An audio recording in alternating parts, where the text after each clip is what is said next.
I straightened the collar of my silk blouse and smoothed down the crease along my blazer as my phone buzzed insistently on the glass table. The office was quiet, save for the faint hum of the city below. From this height, I could see the streets stretching in neat lines, people moving like ants, oblivious to the little dramas of my life that had finally found their resolution. The message was from him, my former boss, Lucas Harwood.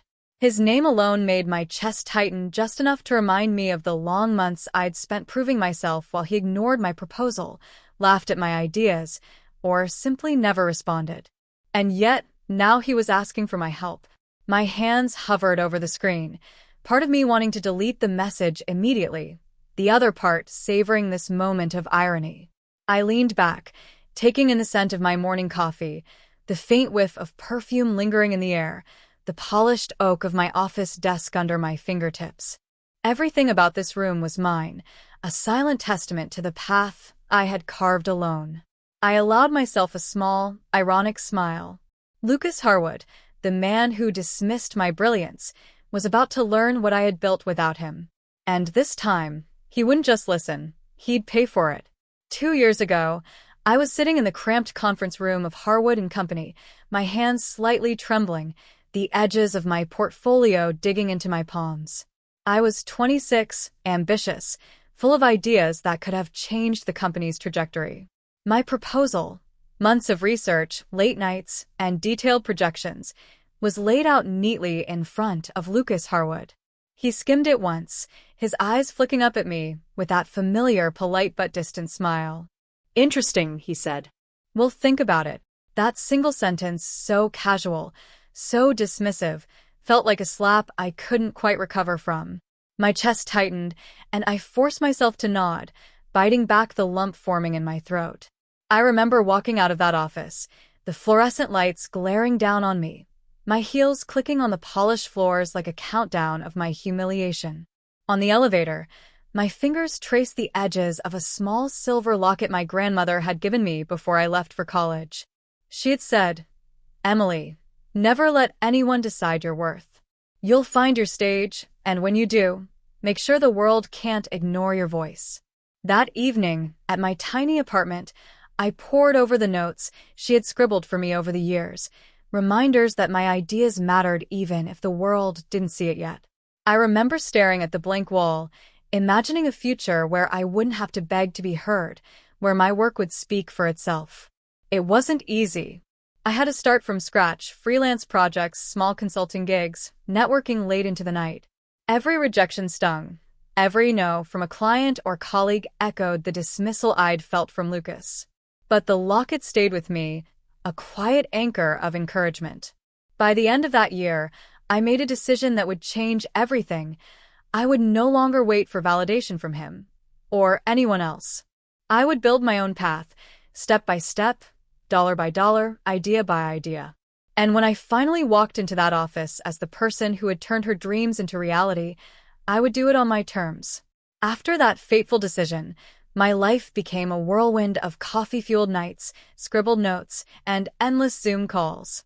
Freelance projects at first, small clients who barely paid, but each one taught me more than any rejection ever could. I still remember the first time I landed a contract that paid enough to cover my rent and a little extra. It felt like a victory parade, even though no one outside my tiny apartment celebrated with me. It was during one of those late nights that I met Margaret Reed, a seasoned consultant with a sharp mind and a kind heart. She saw something in me I hadn't fully believed in myself. "Emily," she said, leaning back in her chair and letting the city lights flicker behind her, "you don't just have ideas. You have strategy, vision, and patience. Don't let anyone, especially Lucas, make you think otherwise." That endorsement felt like a second heartbeat in my chest, a validation that wasn't tied to anyone's approval but my own effort. The work was grueling.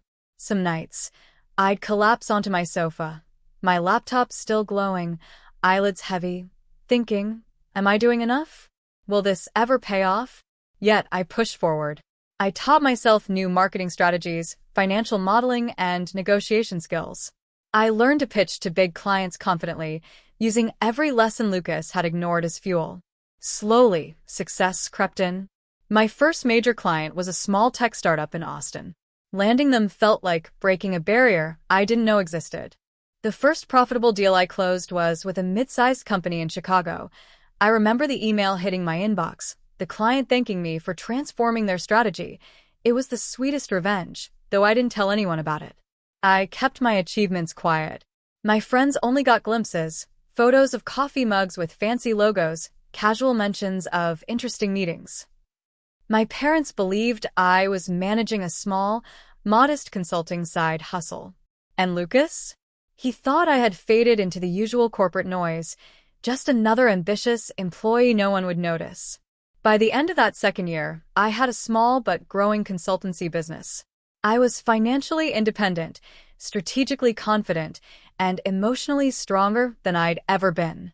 Every time I looked at that silver locket around my neck, I was reminded that resilience wasn't just surviving, it was thriving silently until the world had no choice but to recognize you. And yet, somewhere deep down, I knew the moment of reckoning was coming. Lucas would need me one day, and when he did, I would decide the terms. The knock on my office door was polite but hesitant, and I knew immediately who it was. Lucas Harwood, my former boss. The man who had brushed off my proposal as if it were paper scraps. My heart gave a quiet, almost mischievous flutter. I leaned back in my chair, letting the city skyline spill light across my polished desk, a subtle reflection of my journey. He stepped in, suit impeccably pressed, tie perfectly knotted, but there was something different this time. His confident air wavered the moment his eyes took in the room. Expensive abstract paintings hung on the walls, each one selected for its meaning and resonance. A shelf displayed my first awards, small glass plaques that had taken years to earn. A sleek MacBook sat open, with spreadsheets and project plans that made my consultancy look like a powerhouse operation.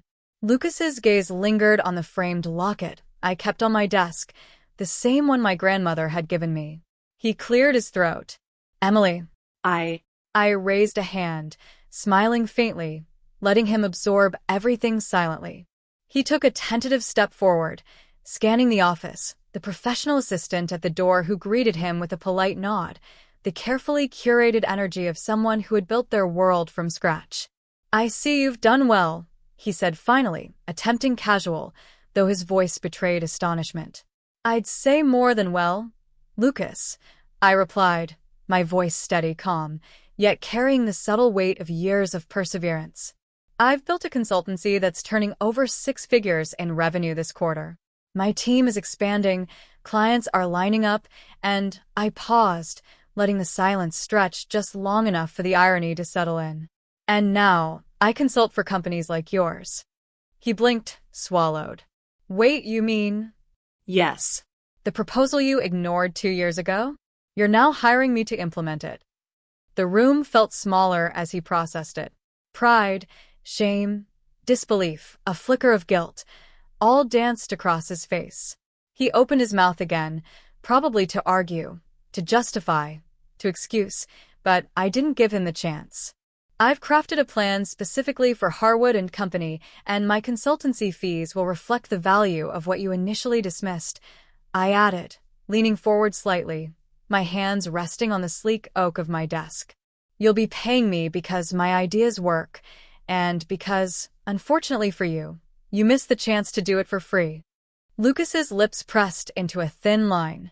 For a moment, it was almost comical, the confident boss reduced to a man forced to swallow his pride. And in that silence, I realized how far I had come. No longer the nervous, overlooked employee. Now, a force to be reckoned with. He finally nodded, slow and careful, like he was trying to absorb the weight of my success without falling apart. "Emily, I underestimated you." I never should have." I smiled, a mixture of triumph and grace. "And now, Lucas, it's not about regret. It's about results. And I deliver results on my terms." Lucas hesitated at my office door, as if stepping fully into my world required more courage than he had mustered in years of boardroom battles. I watched him, calm and composed, knowing that the power dynamics had shifted completely. The nervous twitch in his hand betrayed him. He wasn't used to being on the other side of the table. "Before we start," I said, keeping my tone steady, warm but firm, "there are conditions. This isn't just business, it's accountability. I'm not here to be anyone's crutch." He nodded, swallowing, clearly bracing for a lecture he had earned. "First," I continued, "you respect my expertise. That means no interruptions, no dismissals, no condescending remarks. If you want my help, you follow my plan, not your ego." His jaw tightened. I could see him weighing every word. "Second," I added, "you need transparency with your team. No half-truths, no blaming others for failures. Every decision carries responsibility, and it's time your leadership reflected that." I leaned back in my chair, letting the weight of the room sink in. "Third," I said, softer this time, "if you're going to work with me, you have to commit to learning, not just paying. I'm mentoring you in strategy, but that's only effective if you're willing to change." He nodded, swallowing again, eyes on the locket on my desk, the symbol of my journey, resilience, and refusal to be ignored. He didn't say it, but I knew he understood. This was more than fees and contracts. This was a lesson in humility and respect. Finally, I concluded, "This isn't punishment. It's opportunity. You have the chance to do better, to lead better, to recognize talent rather than dismiss it. My consultancy will help you achieve that, but only if you commit fully." He exhaled, finally letting the tension in his shoulders ease. "Emily, I understand. I will follow your terms." I smiled, a mixture of compassion and quiet triumph. "Good." Because I care about results and growth. I care about seeing potential realized, not just profits. And if you honor these conditions, the outcome will reflect that. For the first time, I felt the weight of the past lift. No longer was I the overlooked employee, doubted at every turn. The power had shifted, not for revenge, but for respect, for both of us, though he would need to earn it fully. And as he sat across from me, notebook open, pen ready, I realized that this was a new chapter, not just for me, but for everyone willing to do the work it demanded. The office, once just my sanctuary, now radiated authority, growth, and transformation. Lucas Harwood had stepped in expecting control, and he left ready to learn. And I finally, confidently, was in charge. After that day, life settled into a rhythm that felt both new and deeply satisfying. Lucas honored the terms we had agreed upon, and slowly, the changes became visible, not just in him, but in the culture of the company. He started acknowledging his team's contributions, listening more than he spoke, and asking questions instead of dismissing ideas. Watching him evolve felt strange at first, like seeing someone you knew reborn into a better version of themselves. I, too, found peace in my own success. Consulting was no longer just a career. It was a validation of every late night, every setback, every quiet moment of doubt that had tested my resolve. I looked around my office often, letting the soft glow of the city at night remind me of the journey I had taken. Each plaque, each client email, each subtle victory was a thread in the tapestry of my independence. Sometimes, I would touch the silver locket around my neck, the gift from my grandmother that had guided me when the world seemed indifferent. It reminded me that resilience wasn't just about proving others wrong. It was about honoring your own vision and your own worth. The locket had been my anchor, and now it felt like a crown, a small but potent emblem of how far I had come. Friends and colleagues noticed the quiet confidence in me, the calm authority I carried without arrogance. They asked me for advice, for mentorship, and I gave it freely, remembering how guidance had shaped me when I needed it most. I had transformed the pain of being dismissed into a legacy of empowerment, both for myself and for others. And in those quiet moments, when the city lights flickered against my office window and I sipped my late-night tea, I realized something profound. It wasn't just about Lucas paying me consultancy fees.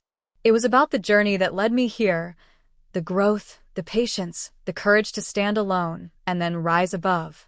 I smiled softly, whispering to myself the words my grandmother had once told me, Never let anyone decide your worth. And now, with the city sprawling endlessly beneath me, I finally understood the full weight of that lesson. I had found my stage, and this time, the world couldn't ignore my voice.